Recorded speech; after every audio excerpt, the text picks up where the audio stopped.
Assalamualaikum warahmatullahi wabarakatuh. Salam, Om Swastiastu, Namo Buddhaya, Salam Kebajikan.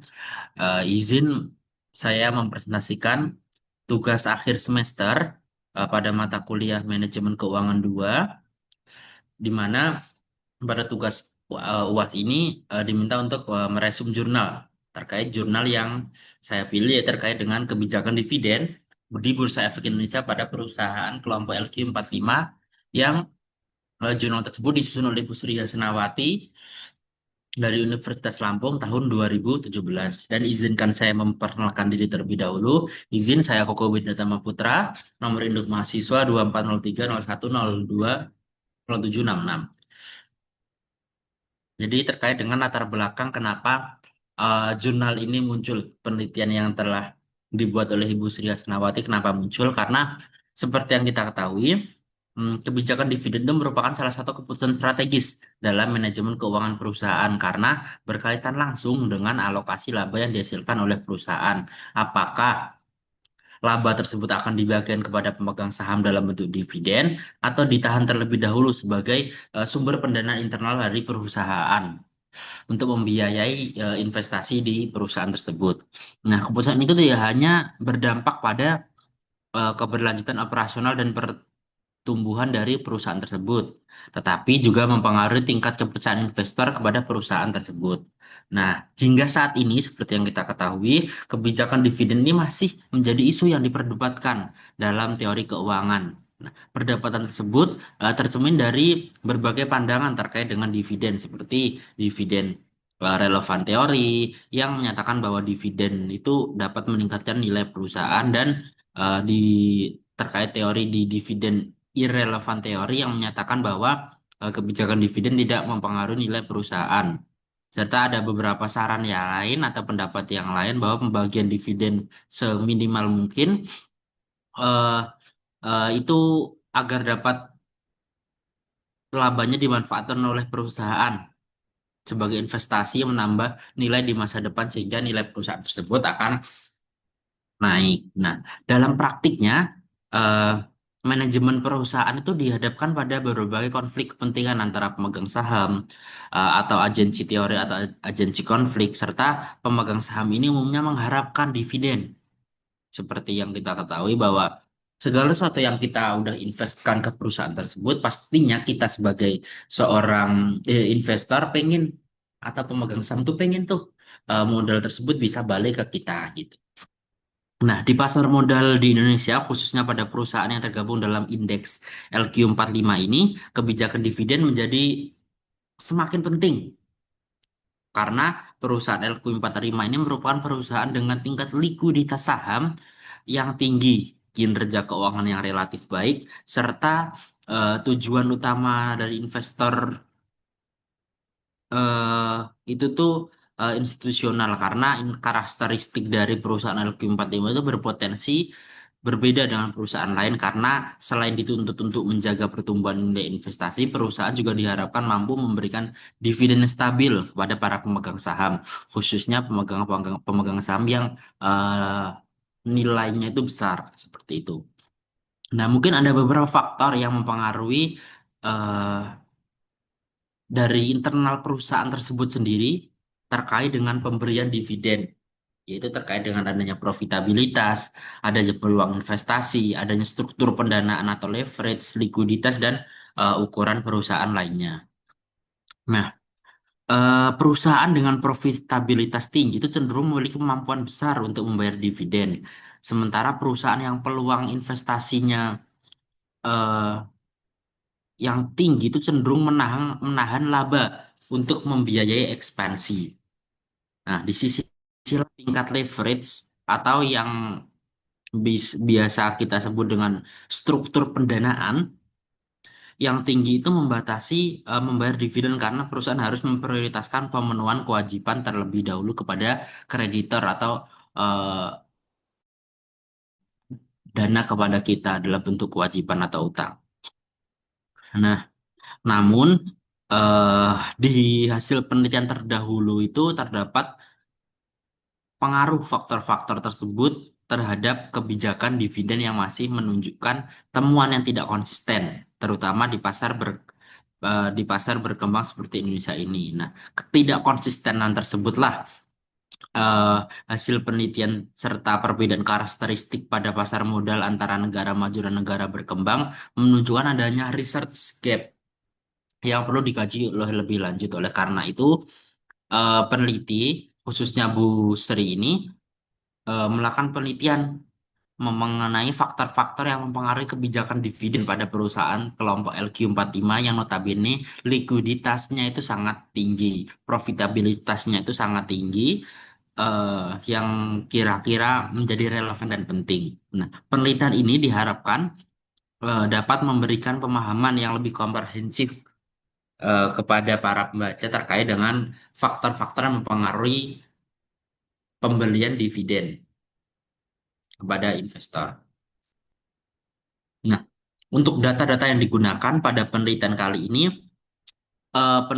menggunakan data sekunder bersifat kuantitatif yang berasal dari laporan keuangan tahunan perusahaan publik yang telah publish di BEI atau Bursa Efek Indonesia yang dipergunakan di sini tuh dari tahun 2005 sampai 2014. Nah, dengan fokus pada perusahaan-perusahaan tergabung pada indeks LQ45 secara konsisten pada periode tersebut.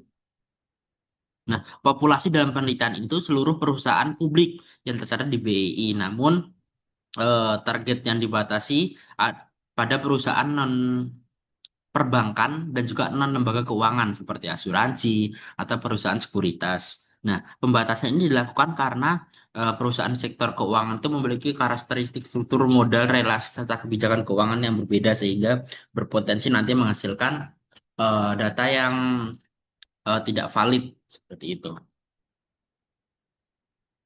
Nah, berdasarkan kriteria tersebut diperolehlah sekitar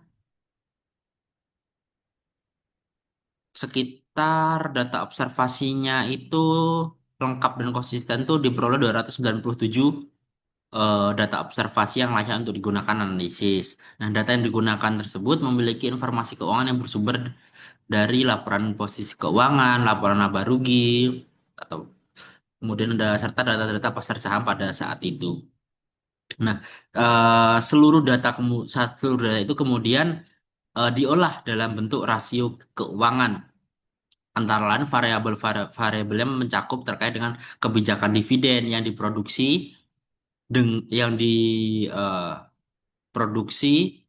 serta disampaikan dalam bentuk rasio dividen payment ratio, yaitu perbandingan antara dividen tunai yang dibagikan dengan laba bersih perusahaan. Terus ada rasio likuiditas, yaitu rasio kemampuan perusahaan memenuhi kewajibannya. Kemudian ada leverage, yaitu mengukur proporsi pendanaan perusahaan yang berasal dari hutang, kemudian ada profitabilitas, rasio profitabilitas, peluang investasi dengan proxy eh, rasio earning price sebagai presentasi dari investment opportunity set perusahaan, serta ukuran perusahaan yang diproksi dengan logaritma natural penjualan bersih atau in sales untuk menjelaskan skala operasional dari perusahaan tersebut. Nah, terus penggunaan data-data dalam rasio keuangan tersebut dimaksudkan untuk meningkatkan daya banding antara perusahaan serta mencerminkan kondisi kinerja keuangan dari prospek perusahaan secara lebih objektif karena dengan data tersebut pastinya lebih relevan karena sudah dipublish ke BI seperti itu. Nah, kemudian untuk metode-metode penelitian yang digunakan. Dalam metode penelitian ini, jenis penelitian yang digunakan itu penelitian kuantitatif dengan pendekatan explanatory, yaitu penelitian dengan bertujuan untuk menjelaskan hubungan kausal antara variabel-variabel independen dan variabel dependen. Pendekatan ini digunakan untuk menguji hipotesis mengenai pengaruh faktor-faktor internal di perusahaan tersebut terhadap kebijakan dividen perusahaan yang tergabung dalam perusahaan di LQ45 di Bursa Efek Indonesia.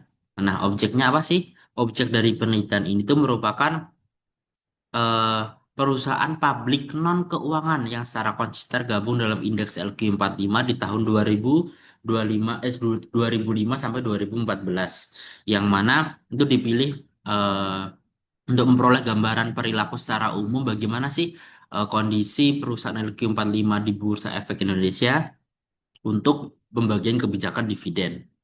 Nah, kemudian untuk populasi dan teknik pengambilan sampel di sini tuh eh, populasi yang diambil adalah seluruh perusahaan yang terdaftar di BEI. Adapun populasi targetnya dibatasi pada perusahaan non perbankan dan non lembaga keuangan sebagaimana yang telah dijelaskan di sebelumnya.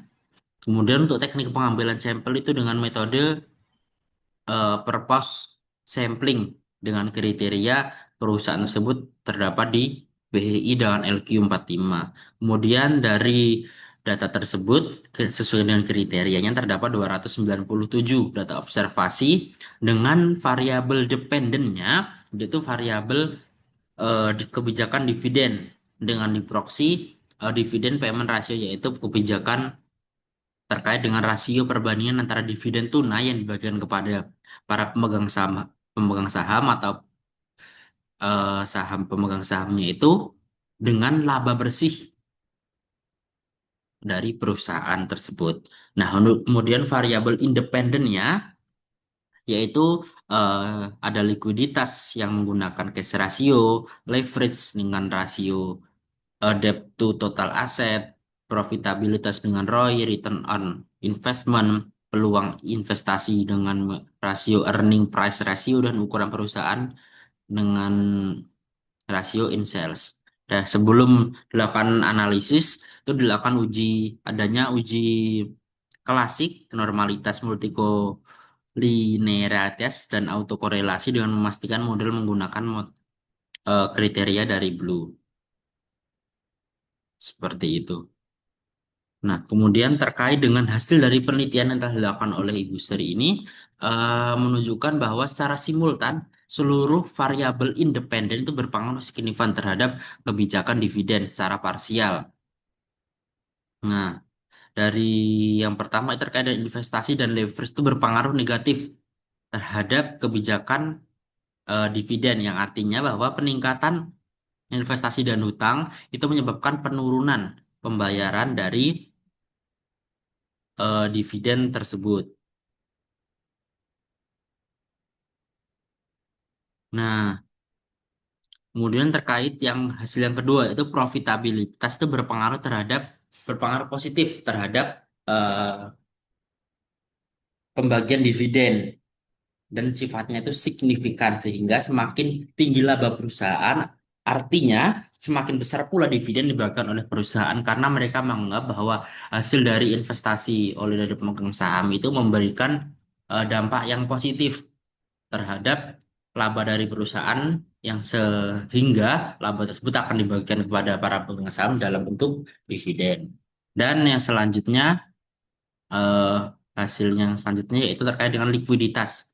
Yaitu likuiditas dan ukuran perusahaan tidak berpengaruh signifikan terhadap kebijakan dividen. Nah, temuan ini tuh mengindikasikan bahwa pada perusahaan LQ45 itu cenderung menyeimbangkan antara pembayaran dividen dan pembayaran investasi guna mengurangi konflik keagenan atau konflik agent agent teori seperti itu. Nah, jadi eh, likuiditas dan ukuran perusahaan tersebut tuh memiliki yang tidak berpengaruh signifikan terhadap kebijakan dividen. Nah, jadi secara kesimpulannya berdasarkan hasil penelitian yang dilakukan oleh Ibu Sri terkait dengan faktor-faktor yang mempengaruhi kebijakan tersebut, bahwa berdasarkan hasil analisis dan pembahasan tersebut, kebijakan dividen yang tergabung dalam perusahaan indeks LQ45 di BI ini tuh dipengaruhi secara signifikan oleh beberapa faktor internal khususnya terkait investasi, profitabilitas dan leverage.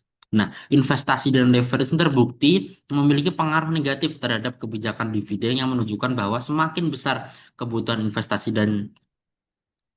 dari perusahaan tersebut, maka semakin tinggi tingkat hutang perusahaan sehingga semakin kecil pula proporsi laba yang dihasilkan, yang proporsi laba yang dibagikan kepada para pemegang saham dalam bentuk dividen dan sebaliknya profitabilitas tersebut berpengaruh positif dan signifikan terhadap kebijakan dividen sehingga perusahaan dalam menghasilkan laba yang tinggi itu mendorong perusahaan untuk membagikan dividen yang lebih besar kepada para pemegang saham. Sementara itu, likuiditas dan ukuran perusahaan itu tidak terbukti berpengaruh signifikan yang mengindikasikan bahwa kedua variabel tersebut bukan merupakan pertimbangan utama dalam penentuan kebijakan dividen perusahaan LQ45.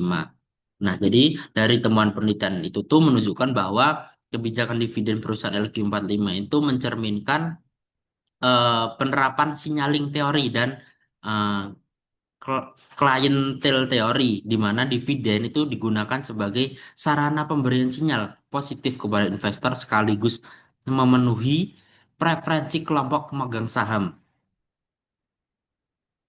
terutama investor institusional. Selain itu, hasil penelitian juga mendukung pecking order teori, di mana kecenderungan perusahaan itu memprioritaskan pendanaan internal dan hutang untuk membiayai investasi, meskipun tetap menjaga pembayaran dividen. Dengan demikian, maka perusahaan-perusahaan LQ45 yang terdaftar di BI itu tuh berupaya untuk menyeimbangkan antara kebutuhan pertumbuhan dan juga kepentingan pemegang saham, sehingga kebijakan dividen tidak hanya berfungsi sebagai keputusan keuangan, tetapi juga sebagai alat strategis dalam mengelola konflik keagenan dan juga menjaga kepercayaan investor di pasar modal dalam eh, perusahaan-perusahaan LQ45 yang terdaftar di BII.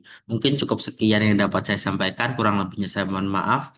Wabillahi taufiq wal hidayah. Wassalamualaikum warahmatullahi wabarakatuh.